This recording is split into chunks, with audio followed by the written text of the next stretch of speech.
Bonjour à toutes et à tous, c'est Médéphile et aujourd'hui on se retrouve dans un nouveau décor, même si celui-là je ne pense pas qu'il va rester souvent. Je vais l'utiliser que quand j'en aurai envie. Et là je l'utilise car je fais des critiques improvisées sur Infinity War. Si vous voulez savoir à peu près ce qu'est mon rapport au MCU, j'aime bien le MCU mais pas trop les films. Voici la liste de tous les films que j'ai vus et non vus et mon appréhension juste à côté. Il n'y a que deux films que j'aime bien, Iron Man est mon préféré.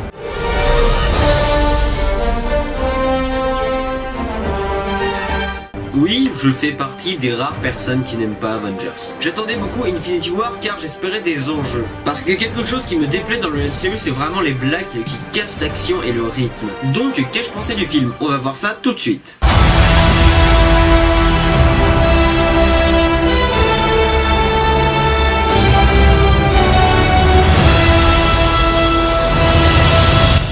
Le film est réalisé par les frères Russo. Ils offrent un travail efficace, bien qu'assez rapide. Parfois je trouvais que la caméra tremblait un petit peu trop et que le montage était un tout petit peu trop rapide comme je l'ai dit. Quand je dis ça, je pense surtout au combat sur la planète Titan. Mais en soi, ça reste regardable. C'est pas pire que Civil War, que lui, c'est vraiment un film que je n'aime pas, qui a la caméra qui tremble tout le temps. Et sur Infinity War, ça ne m'a pas trop gêné, bien que quelquefois ça tremblait. Et dans leur travail, ils doivent bien sûr offrir des scènes d'action, et les scènes d'action sont spectaculaires. Elles sont très bien rythmées.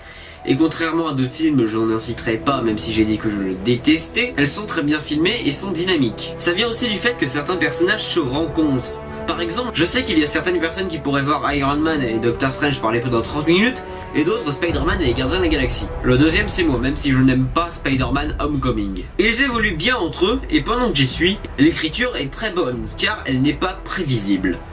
Par exemple, moi je pensais que c'était juste, ils partaient chacun dans leur coin et ils revenaient à la fin pour se rejoindre et faire un énorme combat contre Thanos.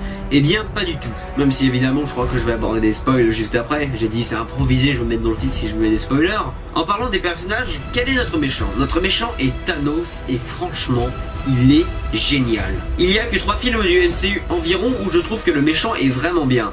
Black Panther, Spider-Man Homecoming et Thanos. Et je pense que des 3 que je viens de citer, c'est surtout Thanos qui va être le plus grand méchant du Marvel Cinematic Universe. Car il a surtout des raisons, et c'est ça ce que j'aime, car un méchant, ça doit avoir des raisons d'être un méchant, n'est-ce pas Steppenwolf. Et ça fait depuis 2012 qu'on le tease, alors heureusement qu'il est bien. Mais vu que j'ai vu Avengers même pas 2 semaines avant pour la sortie de ce film, qu'il y soit ou pas, je m'en foutais un peu. Il y a aussi de l'humour. L'humour n'est pas dérangeant, franchement. Moi qui n'accroche pas du tout à l'humour du Marvel Cinematic Universe, là je l'ai bien aimé. Il n'y a qu'une seule scène que je peux considérer comme être une mauvaise scène avec de l'humour, c'est l'apparition des Gardiens de la Galaxie qui casse le rythme de l'histoire. Et aussi parce que j'avais l'impression de ne pas voir les mêmes Gardiens de la Galaxie. C'est bizarre, ça me rappelle le 2. Mais il n'y a pas que de l'humour dans le film, il y a aussi des enjeux et c'est ce que j'attendais, donc j'étais très content. On a peur pour les personnages. Rien que la première scène du film, en moins de 5 minutes, on voit Loki mourir. Moi, je n'aime pas Loki, je m'en fiche un petit peu, mais j'étais très content de voir un nombre de morts de personnages en me disant « C'est bon, le MCU a compris, il faut de l'enjeu, du drame. » Et le drame n'est pas ce qu'il manque dans le film. Il y a plein de morts. Bon, là je vais pouvoir parler des morts, vu que j'ai totalement spoilé la mort de Loki. La mort qui m'a le plus marqué est celle de Gamora. Car le montage est efficace, on montre que Thanos a de l'évolution et de l'émotion, dompté par les puissants jeux d'acteurs des personnages. En résumé, j'ai beaucoup aimé Infinity War. En tout cas plus que Justice League. Car il a des enjeux, et les enjeux c'est ce que j'attendais. On est triste à la mort des personnages, les moments épiques sont épiques, domptés par la très bonne musique d'Alan Silvestri. Même si, à part le thème principal d'Avengers, il n'y a pas vraiment de thème marquant, et ça aussi c'est une critique que je pourrais faire au MCU, car pour moi il n'y a que 2 thèmes marquants, c'est-à-dire le thème d'Avengers et le thème des Gardiens de la Galaxie, encore une fois. Et pour l'instant, c'est mon 2e film préféré du MCU. Et pour certains, je peux comprendre très facilement que ce soit leur film préféré. Est-ce qu'il sera marquant dans le MCU? Pour l'instant, oui, surtout pour Thanos, qu'on tease, comme je l'ai dit, depuis le premier Avengers de 2012, et la mort des personnages principaux. Je dis que pour l'instant, il sera marquant dans le MCU, car Marvel n'a rien compris, et il nous a déjà dit les films qu'il y aurait, comme Les Gardiens de la Galaxie 3, Spider-Man Homecoming 2. Franchement, si c'était pour faire mourir ces personnages, ça ne sert à rien de dire derrière qu'ils vont ressusciter.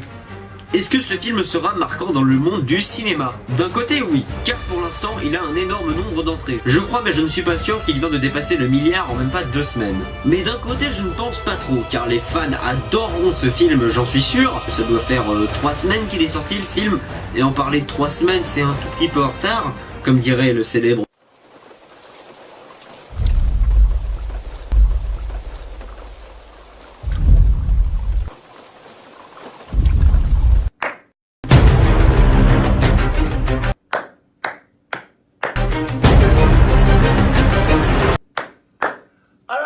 Alors comme ça, je suis en retard, hein? Avenger, Avalanche, Spider-Man... Ça va être quoi après? Mais les personnes qui sont inconnues du Marvel Cinematic Universe n'aimeront pas trop le film car ils ne s'attacheront pas aux personnages. Et évidemment, ils auront moins peur pour eux. Si je devais donner une note au film, ce serait environ 8,75 sur 10. Bon, ce fut en effet très court. Enfin, je crois. Vous pouvez me dire en commentaire si vous préférez ce décor-là ou ce décor-là. Bref, je vous conseille beaucoup Infinity War, même si je pense que la plupart des personnes qui auront regardé cette vidéo soit ont déjà vu le film, soit s'en foutent. Et évidemment, je vous dis à bientôt pour de prochaines critiques. Et pas improviser cette fois, parce que n'empêche, j'ai plusieurs trucs à faire, comme ce film, et ce film, et aussi celui-là.